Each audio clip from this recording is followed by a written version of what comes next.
제1부 그날 우리의 오만이 시작되었습니다. 하루아침에 도시의 절반이 일자리를 잃는다면 여러분은 상상할 수 있습니까? 저는 그 참혹한 현실을 제 두 눈으로 보았습니다. 그리고 깨달았습니다.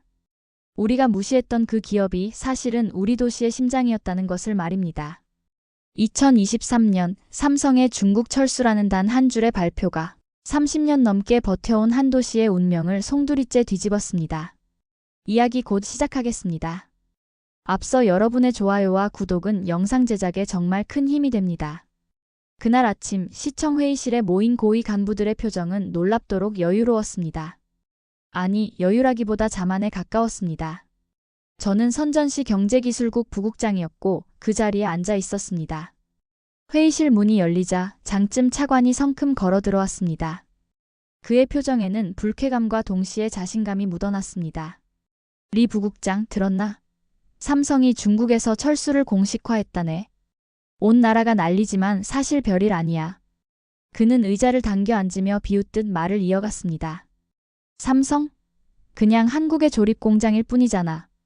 부품 가져다 끼우는 게 다야. 우리가 부품을 끊으면 그들은 하루도 못 버틴다네. 저는 순간적으로 고개를 끄덕였습니다.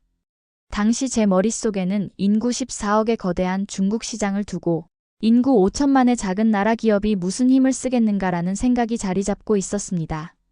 그리고 그것이 바로 우리의 첫 번째 오만이었습니다. 차관님, 그럼 앞으로 어떻게 하실 겁니까? 제가 묻자 장쯤은 의미심장한 미소를 지었습니다. 간단하지. 기술을 확보하면 돼. 우리 직원들 삼성 공장 안에 많이 있잖아. 조용히 매뉴얼과 설계도를 가져오면 된다네. 그 순간 제 마음속에 경고등이 켜졌습니다. 차관님, 그건 위험하지 않습니까? 산업 스파이로 오해받을 수 있습니다. 위험? 한국 따위 기업이 우리한테 뭘 할 수 있겠어? 우리가 시장이고 우리가 갑인데. 더구나 그들은 중국 없이는 못 살아. 그는 확신에 차 있었습니다.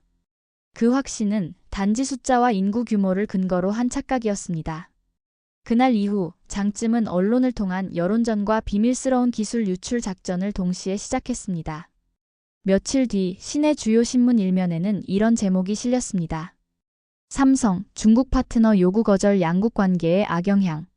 중국 없는 삼성은 상상할 수 없어. 현실 직시해야. 기사를 읽으며 저는 불안감을 느꼈습니다. 이건 단순한 협상 압박이 아니라 관계 자체를 망가뜨리는 행동이었기 때문입니다. 그 와중에 내부에서는 USB가 오가고 있었습니다. 부국장님, 협력사 직원이 삼성 공장 내부 자료를 가져왔다고 합니다. 비서의 보고를 들었을 때 제 심장은 쿵 내려앉았습니다. 하지만 장쯤은 의기양양했습니다. 이제 시작이야. 우리가 이렇게 압박하면 곧 무릎 꿇을 거야. 저는 그 순간에도 목소리를 높이지 못했습니다. 차관의 결정에 공개적으로 반기를 든다는 건 정치적으로나 제 커리어에 큰 리스크였습니다. 그 침묵이 훗날 우리 도시를 집어삼킬 재앙의 씨앗이 될 줄은 그때는 정말 몰랐습니다. 제2부 심장이 멈춘 도시. 2023년 9월 15일 오전 9시 삼성은 공식 발표를 했습니다. 기술 보안 우려 및 경영 리스크로 인해 중국 내 주요 생산 라인 철수를 개시한다.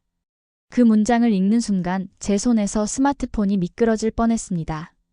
곧이어 휴대폰이 미친 듯이 울리기 시작했습니다. 언론, 협력사 대표, 베이징의 동료들까지 모두가 한 목소리로 물었습니다. 리 부국장, 이게 정말 사실입니까? 시청 회의실은 순식간에 아수라장이 되었습니다. 시장부터 각 부서장까지 얼굴이 하얗게 질린 채 몰려들었습니다. 도대체 무슨 일이야? 삼성 공장에서 5만 명이 일한다고. 협력 업체까지 합치면 20만 명이라고. 저는 얼떨결에 말했습니다. 아직 완전히 철수하는 건 아닐 겁니다. 일부만. 그러나 경제국장이 떨리는 목소리로 잘라 말했습니다. 아닙니다. 주요 생산 라인이라고 했습니다.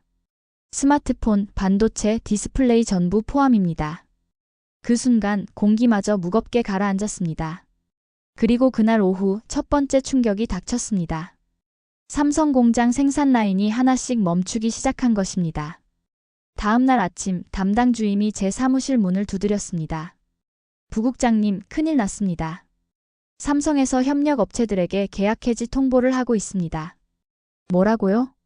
중소업체부터 시작해서 차례로 통보받고 있습니다. 다들 패닉 상태입니다.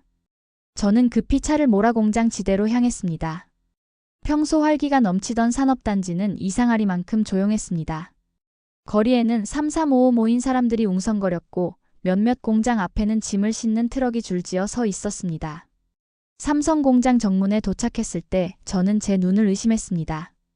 24시간 내내 돌아가던 공장이 멈춰 있었습니다. 주차장은 절반 이상 비어 있었고 직원들의 표정은 멍했습니다. 그때 한 협력업체 사장이 저를 붙잡았습니다. 눈이 충혈된 채 그는 절규했습니다. 부국장님, 우리 회사는 어떻게 됩니까? 삼성 계약 해지하면 우리는 끝입니다. 직원 300명이 내일부터 뭘 먹고 살라고요? 그의 말이 제 가슴을 깊게 찔렀습니다. 그런 중소업체가 수백 곳이었기 때문입니다. 며칠 후 더 무서운 변화가 나타났습니다. 부동산 시장이 폭락하기 시작한 것입니다. 부국장님, 공장 인근 아파트값이 벌써 20% 떨어졌습니다. 매물은 쏟아지는데 사는 사람이 없습니다. 도시계획과 과장이 보고했습니다. 식당가도 예외가 아니었습니다. 삼성 직원들이 줄을 서던 맛집들은 하루하루 손님이 줄어 문을 닫기 시작했습니다. 단골 중국집 사장은 고개를 떨군 채 말했습니다. 부국장님, 하루에 200명씩 오던 손님이 이제 10명도 안 와요. 이건 망한 겁니다. 길을 걸으면 보이던 것은 임대 간판뿐이었습니다. 북적이던 카페, 상가, 점포들이 하나둘 불을 끄고 있었습니다. 부동산 중개업소 사장은 한숨을 쉬며 말했습니다. 평균 30% 떨어졌는데도 거래가 없습니다. 젊은 사람들은 다 떠나고 있습니다. 일자리가 없으니 버틸 수가 없어요. 한 달 후 실업률 통계가 나왔습니다. 직접 실직자가 5만 2천 명, 간접 영향까지 합치면 무려 12만 명. 우리 도시 인구의 절반 가까운 숫자였습니다. SNS에는 절망적인 글들이 쏟아졌습니다. 삼성에서 15년 일했는데 하루아침에 실직했습니다. 협력업체 운영했는데 완전히 망했습니다. 직원 월급도 못 줍니다. 집값은 떨어지고 장사도 안 되고 이 도시는 끝입니다.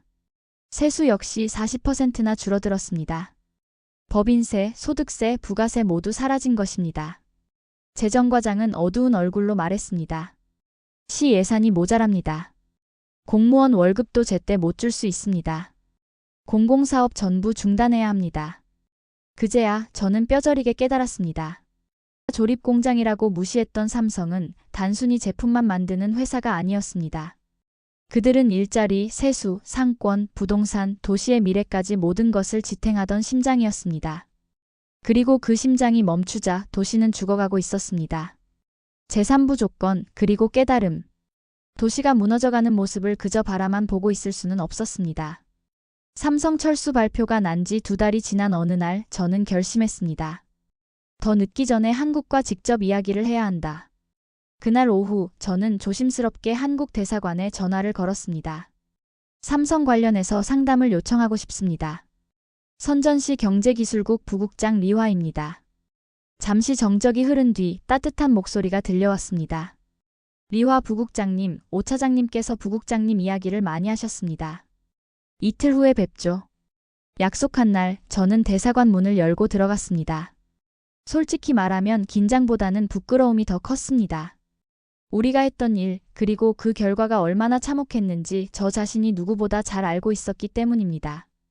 회의실 문이 열리고 오 차장과 오 차장이 들어왔습니다. 그들의 표정에는 차가움 대신 묘한 온기가 있었습니다. 오 차장이 먼저 입을 열었습니다. 저희도 이런 결과를 원했던 건 아닙니다. 저는 곧바로 물었습니다. 그럼 다시 돌아올 가능성이 있다는 말씀입니까? 오 차장이 고개를 끄덕였습니다. 불가능하지는 않습니다. 하지만 조건이 있습니다. 그들은 3가지 조건을 내놨습니다. 첫째, 외국 기업 기술 보호법 제정. 외국 기업의 기술을 무단 취득할 경우 최대 10년 징역형까지 선고할 수 있는 강력한 법이 필요하다고 했습니다. 둘째, 기술 유출에 관여한 책임자 처벌. 누가 지시했고 누가 실행했는지 명확히 밝혀 합당한 조치를 취해야 한다는 것이었습니다. 셋째, 한국식 품질 관리 교육센터 설립. 중국 직원들이 한국의 품질 철학과 시스템을 직접 배우고 이해하도록 하자는 제안이었습니다. 저는 의아했습니다. 이건 굴복이 아니라 교육을 요구하시는 건가요? 오 차장은 미소 지으며 대답했습니다.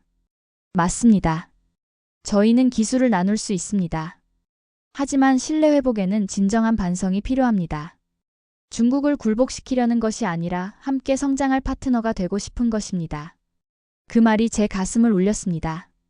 우리는 한국을 상대나 경쟁자로만 여겼습니다. 하지만 한국은 여전히 우리를 파트너로 보고 있었습니다. 그 순간 제 안에 있던 적대감과 자존심이 조금씩 녹아내렸습니다. 대사관을 나서는 길, 저는 스스로에게 다짐했습니다. 이 조건들을 반드시 이행하겠다.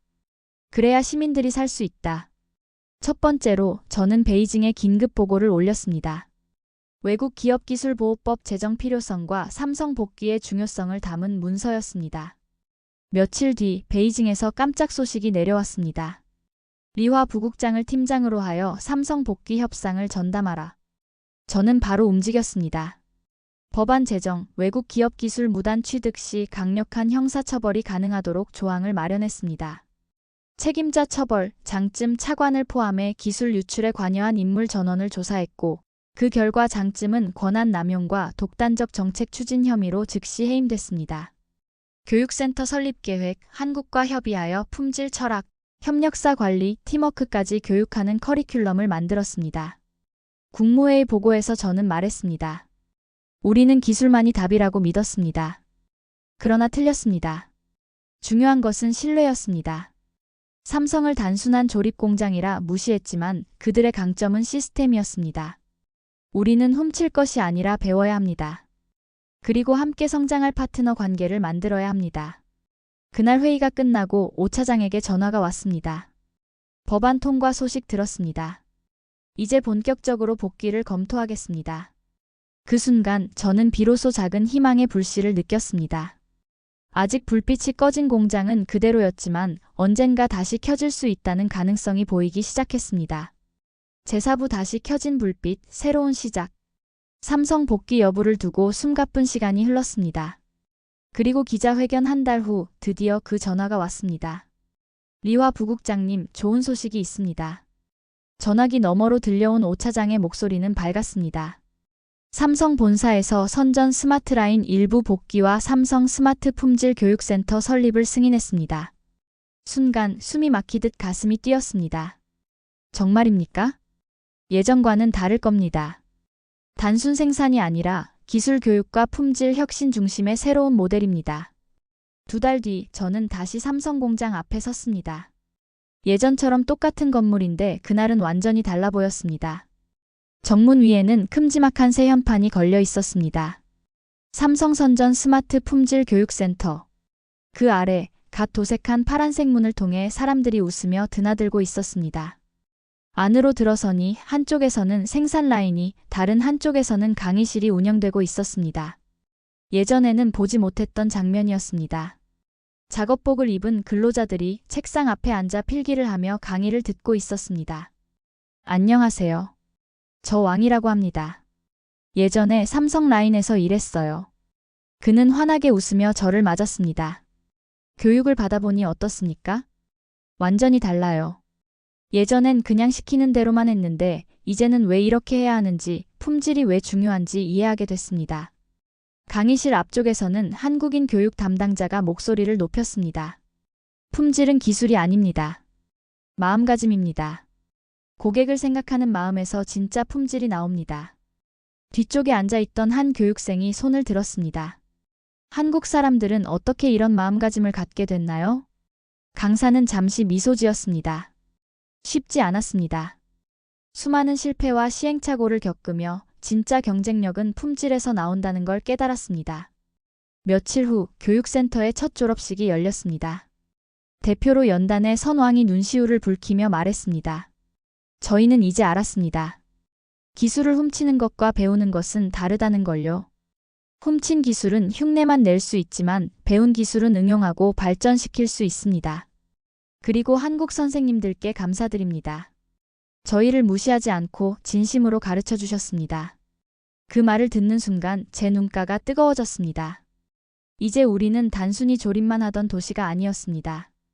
이해하고 고민하고 스스로 품질을 창출하는 도시가 되어가고 있었습니다. 졸업식이 끝난 후 저는 조카와 공장 인근을 걸었습니다. 삼촌, 이제 우리 도시가 다시 살아날 수 있을까요? 저는 고개를 끄덕였습니다. 그럼. 예전보다 더 단단한 기초 위에서 말이야. 예전엔 그냥 따라하기만 했지만 이제는 왜 그렇게 해야 하는지 이해하고 있잖아. 그날 밤 교육센터와 공장에 불빛이 켜져 있었습니다. 예전보다 훨씬 밝고 따뜻한 빛이었습니다. 그 빛은 단순한 전등 불빛이 아니라 사람들의 마음속에 켜진 희망의 불빛이었습니다. 지금 우리 도시는 더 이상 값싼 노동력으로 외국 기업을 유치하는 도시가 아닙니다. 기술과 품질을 배우고 서로의 경험을 나누며 성장하는 교육과 혁신의 도시가 되었습니다. 삼성은 떠났던 것이 아니었습니다. 우리가 준비되지 않았던 것뿐이었습니다. 이제 저는 확신합니다.